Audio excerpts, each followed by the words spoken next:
মোৰ নতুন এটা ভিডিঅ'লৈ আপোনালোকক স্বাগতম জনাইছোঁ। এইকেইটা দিন ইমান ঠাণ্ডা পৰিছে, এইকেইটা দিন নহয় আচলতে যোৱা 2 বছৰতকৈ এইবাৰ ঠাণ্ডা কিছু বেছি। গুৱাহাটীত এইকেইদিন একদম গোটেই কুঁৱলী আচ্ছন্ন। এফালে ল'ৰাই আনিলে মাছ আৰু টেঙা দি খাবলৈ মন নাই এই বতৰত, ইমান ঠাণ্ডা।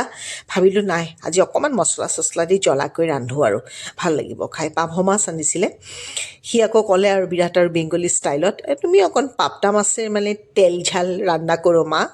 মোৰ বিৰাট হাঁহি উঠি গ'ল তাৰ কথা শুনি শুনি। ইউটিউবত চাই থাকিছে ভিডিঅ'বিলাক, সেই তাৰে প্ৰভাৱ আৰু এইবোৰ। তাৰপিছত আৰু মাছকেইটা ভাজি কৰি বোলো নাই আজি মছলা দি ৰান্ধিম আৰু।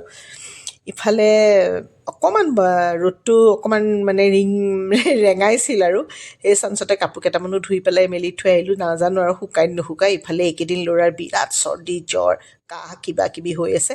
ভাবিলোঁ অকণমান কালজিৰাৰ চাটনি বনাওঁ। এইটো খুব ঔষধৰ নিচিনা কাম কৰে। কালজিৰা এনেই অকণমান শুকান টাৱা বা কেৰাহী এটাত অকণমান ৰ'ষ্ট কৰি ল'লে, তাৰপিছত আপুনি ধুনীয়াকৈ আপোনালোকে নহৰু আৰু জলকীয়া এনেকৈ ৰ'ষ্ট কৰি ল'ব, লৈ পেলাই মিক্সিত পিচি দিলে হ'ল। এতিয়া আপোনালোকক এইটো দেখাওঁ। এইটো বয়স 21 বছৰ হ'ল। 21 বছৰ আগতে ফেঞ্চি বজাৰৰ পৰা আনিছিলোঁ।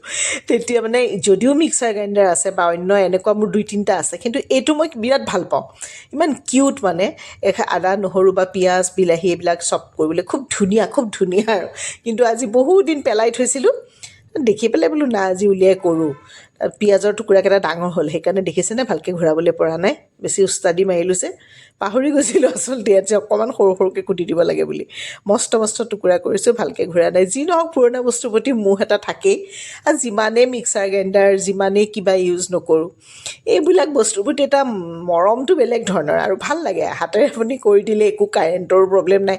কেতিয়াবা বোলে লাইন নাই, আলহী আহিছে, আপুনি বোলে এইফালে মিক্সাৰ গ্ৰাইণ্ডাৰ আপুনি ইউজেই কৰিব পৰা নাই, তেতিয়া এইবিলাকত কাম চলাই দিয়ে ধুনীয়াকৈ। ভালো লাগে এনেকৈ কৰি পেলাই। তাৰপিছত মাছখিনি ভজা হৈ গ'ল। সেই যিটো হেণ্ড মেচিন সেইটোত মানে কুটি লোৱা পিঁয়াজ এইখিনি গোটেইখিনি দিলোঁ, নহৰু আদা যি আছে তেলত দি, খালি তেলত অকণমান মানে কালজিৰা দি ল'ব লাগে দেই। তাৰপিছত ইফালে বাতিত মই অকণমান কাশ্মীৰী মিৰ্চি, আদা নহৰু আৰু কি দিলোঁ জালুকৰ গুড়ি, এইখিনি পানীত গুলি লৈছিলোঁ। লৈ পেলাই সেই ভজা যিখিনি পিঁয়াজ সেইখিনি হ'ল তাতে দি দিলোঁ। দি পেলাই অকণ পানী দি মছলাটো যেতিয়া খুব ধুনীয়া, তাতে মই আলুখিনি আগতে ভাজি লৈছিলোঁ দেই, ক'বলৈ পাহৰিলোঁ। আলুখিনি দিলোঁ আৰু দি পেলাই অকণ পানী দি উতল আহিলে আৰু মাছখিনি দিলে হ'ল। ইফালে সেই যে চাটনিটো যে মিক্সিত মাৰিছিলোঁ সেইটোত অকণমান কেঁচা তেল দি দিব। এইটো মানে কি জানে, ভাতখিনি খোৱাৰ আগতে প্ৰথম গৰম ভাত ধোৱা ওলোৱা ভাতত এই চাটনিখিনি দি পেলাই অকণ মোহাৰি লাডু কৰি প্ৰথমে খাই ল'বচোন। অকণমান নাকত ধৰিব, কিন্তু বিৰাট ভাল নাকৰ কাৰণে, মানে কালজিৰাৰ আৰু এইটো বিৰাট ভাল ঔষধৰ কাম কৰে। এয়া মাছ হৈ গ'ল, কালাৰটো ভাল হৈছে ন? পাবদা মাছেৰ তেল ঝাল ল'ৰাৰ ভাষাত। যিয়ে নহওক বাৰু, এইখিনি আজি ৰন্ধা কৰিলোঁ।